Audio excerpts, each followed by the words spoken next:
Hello, everyone, and welcome to this edition of the Video Vault. A big loss for the people of the Aleutian chain. The last survivor from occupied Attu has died. Gregory Goludoff passed away November 17th at the age of 84. He was a child back in 1942 when the Japanese attacked his island and took all 42 residents back to Japan and imprisoned them there. Only about half of them survived. When Goludoff and his family were freed, they went to Atka, where he lived out most of his life.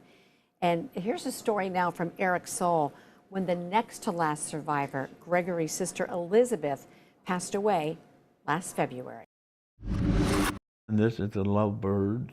Elizabeth and George Kudrin have history. She was telling me something, sweet nothings, I guess. Married 50 years. She used to make these beautiful couch covers or bed covers, you know, crocheting. Liz passed away in February. The very last photo of us together. They grew up together. This is an older photo when we lived out in Atka. But she was from the village of Attu, 400 miles away down the Aleutian chain, until World War II stepped in. This is Elizabeth Kudrin. It has her prisoner number on it. In 1942, the island of Attu was captured by Japan. She was the youngest of the whole group. 42 people, the entire village, taken to Japan as prisoners. 25 people died while they were there, and that included 4 of the 5 babies that were born during that time. Freed at the end of the war. She was maybe 18 months old when she got to Japan, and she was only 3 or 4 when they were released finally. Right here, he's holding the priest's hand. Liz was too young to remember much of her time as a prisoner. She always knew she was part of the history, but never quite really grasped it. The survivors weren't allowed to return to Attu, their village destroyed. Only 11 people were relocated in Atka. She's got a total of 9 grandchildren and 3 great-grandchildren. Last month, the Kudrin family lost a grandmother. They called her Kuka. Kuka is grandma in our dialect, Atka. The world lost one of the last survivors of Attu. Of course, they're all gone now, except for my wife's brother, Gregory Goludoff. He's the only one left out of Attu today. History lost and a grandmother loved. Eric Soul, Alaska's news source. And once again, the brother that they were talking about was Gregory Goludoff, who did pass away on November 17th at the age of 84. And now for a look back at that brutal battle when World War II arrived on the Aleutian chain. Here's a story of that history from back in 1997 by Jason Moore. Attu Island can be a place of beauty, but lurking here are painful memories. On this island 54 years ago, 549 American soldiers lost their lives. I never thought I would be back here at all. 76-year-old John Geddes remembers the battle. He was a 22-year-old fighter pilot when his P-38 was shot down by a Japanese bomber.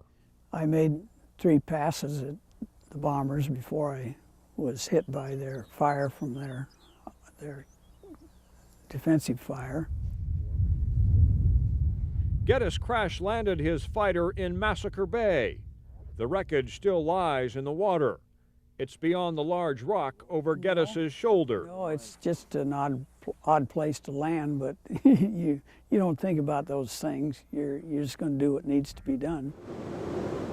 Geddes is part of a group who returned to Attu Island, first by military aircraft, then by foot to the battleground. Military historians lectured the troops and explained why the fight took such a toll. The Army assigned the 7th Infantry Division the task of invading Attu Island. Troops who had trained in California for an invasion of the deserts of North Africa. They quickly found the terrain and conditions of Attu Island were in no way similar to those of the desert.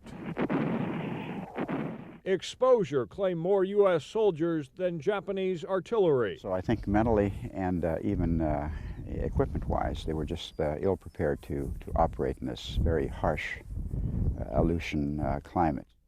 It took 16,000 American troops to defeat 2,600 Japanese. The Imperial troops still would not surrender.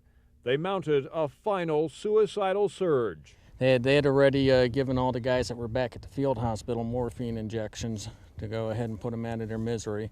So everybody who was injured, they went ahead and killed them.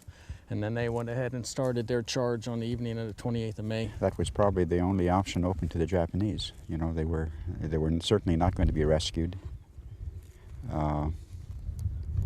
They certainly weren't willing to surrender, so that was probably a logical option that they had to do the banzai attack.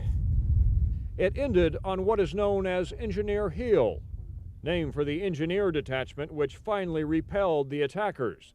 A monument built by the Japanese government stands atop Engineer Hill.